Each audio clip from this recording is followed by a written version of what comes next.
Hi, my name is Anshul, and in this video I want to show you my latest project. So the basic idea of this project is I have created a simulation of a Kubernetes cluster. On it, yeah, there is an application running. So application is of a hospital, a backend of an hospital. So hospital could have like online consultation and yeah, booking any services related to hospital, all of that. So the main idea is this Kubernetes cluster is controlled and managed by an autonomous agent. So this is the interesting thing about this. The agent will yeah, decide when to scale up, when the resources are like fully consumed. Yeah, then the agent will decide to scale up or maybe scale down if the scenario is different. And to handle unforeseen scenarios like some nodes are not working, some containers in the Kubernetes are not working, all will be handled by the agent. So yeah, let me show you how this Kubernetes simulation that I've created works. So let's upload our YML file. So you can upload your YML file that has all the information about how would the uh, how many containers or nodes will it gonna have, and what are the configurations for them. Okay, so let's upload it, and it's gonna start initializing containers and everything that we have. Let's reload it. As you can see, we have one node and 12 containers. So yeah, so I'll show you all the things that we have, all the features that we have. So let's start with the start button. So we can simulate running of a Kubernetes container. So we can simulate how many users it is getting and all. We can do that. I just press the start button. As you can see, it has started running the container. Okay, so let's show you other things that we have here. So I have added a very interesting thing to it. So we can inject events to it. So by default the event is normal, like normal supply of users is gonna come. So there could be a natural disaster. So then we could have a very less number of users because the we have some natural disaster that might give some outage. Then we have maintenance, 50% drop. Then we have pandemic. So if you want to increase the number of users, so pandemic could be a task because so this Kubernetes application right now is running a health related application. So then we have flash sale. Suppose on hospitals we have added some flash sale. It's just an example. We have DDoS attack and war and all etc. So as you can see right now we have 514 users. So I'll just inject an event for 3 epochs. I'll just for 2 epochs I'll add the pandemic event. So it will gonna increase the number of users now, and with that all our containers will go. As you can see, users are increasing and the health will gonna change. As you can see, more and more is being used. Okay, so yeah, this is the basic thing, that how this system works. I'll also show you a event where we have less users. We have, so suppose we are going into a maintenance. So now it's gonna decrease to 50%.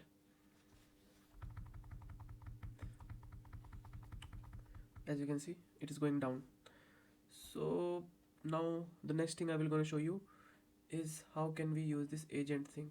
It's very interesting. Yeah, so now I want to show you how the scale up will look like, and then we will going to show you how we can use agent with it. So let's inject some pandemic scenario where we have a spike. So I will going to spike it to kill all our resources are like 100% in use. So let's wait for that. I think one more event would be added. It, huh, it will gonna increase slowly. Let's add one more pandemic event with two. Now it's gonna, yeah, as you can see now we have 8,000 users and all our resources are now now as you can see it has started failing. So now it is time to call our agents. Yeah, so let's call the agent. Let's see how it works. So I've called the agent. Now it has to decide. Okay, so as you can see it has decided to create node. So very smoothly it has started working. It has observed, diagnosed, created a plan. So for creating means for scaling, now I have given it permission to do it by its own. So as you can see it has created multiple resources. Let me just, once it stops then I'll show you how it is working. Now as you can see it is saying it is stable.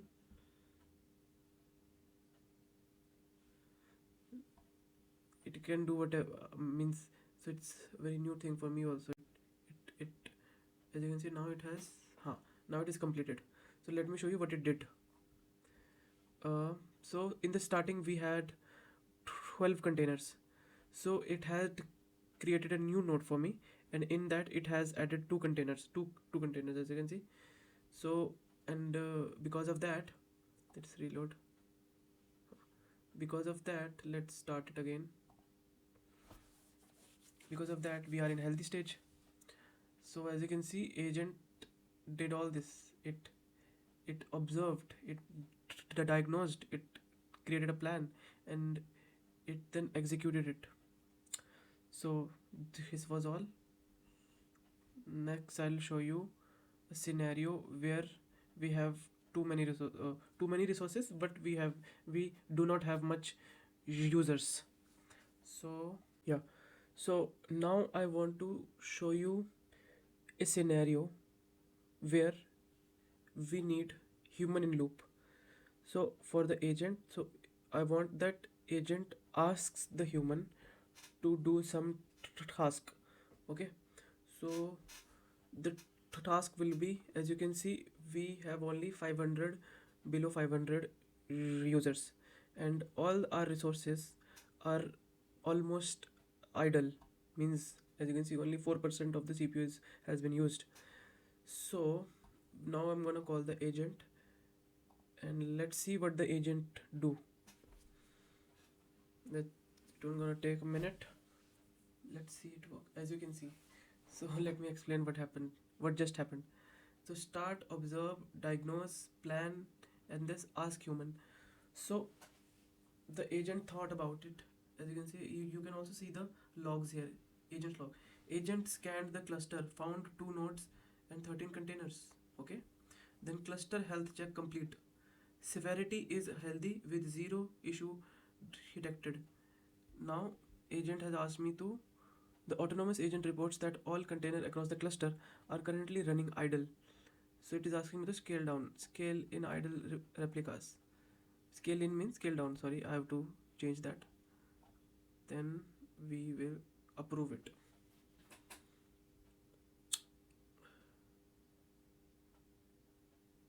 Now I have given the approval. Now as you can see what is now it is doing. What it actually did is, as you can see here, resolved scale in ideal container, deleted one container, success. So then after my permission has been given, then it went to observe, then diagnose, then plan, then decide. So it has decided to delete the container, then execute. It has deleted the container. Then this is the last report. This is the last report. It ran for 5 iterations, and yeah, this was human in loop. Our agent is smart enough to know the scenarios where human in loop is important. Okay, then hi. Now in the last, I want to show you the architecture. the system architecture of this project. So as you can see, we have, first of all, I'll talk about the main server. So this is the fast API server. This fast API server. So let's first talk about the runtime, how the runtime works. So once you start it, once you start this project, so it will it will calculate concurrent user at that time, at that epoch, and it will then calculate CPU and memory usage based on that concurrent uh, user number count. So for that, what happens is, in the fast API, it will gonna create a queue job. Then the job will gonna you decide if it is a parallel processing job or a like a scheduler job, means one after the another job. So for updating all the containers, because here is no uh, issue of like it has to be one after the other, because every container has its own row of a database table. So we can create, like suppose there are 12 containers, so it will gonna create 12 worker nodes. Obviously the salary worker is dependent on how many worker at the time it can support. Okay, yeah, so yeah, this is that. Then we'll talk about how the agent communicate with everything. So for the LangGraph agent have agent tools. So it can perceive, take action through the tools, agent tools.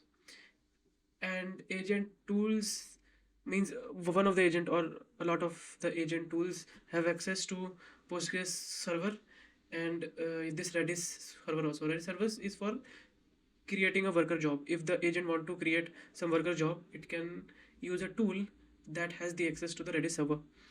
Okay, then what I should talk, then the next thing is the connection with the front end. So if you see that this thing, when it just changes, it actually has a WebSocket connection with a backend.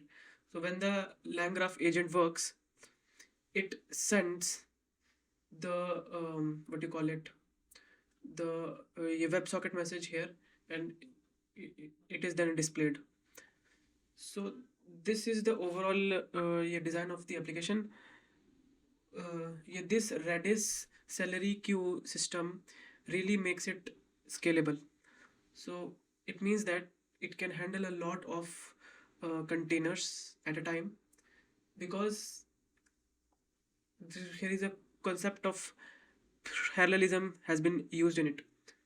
Okay, yeah, so this is the rough overview of the system design architecture of this application. Thank you.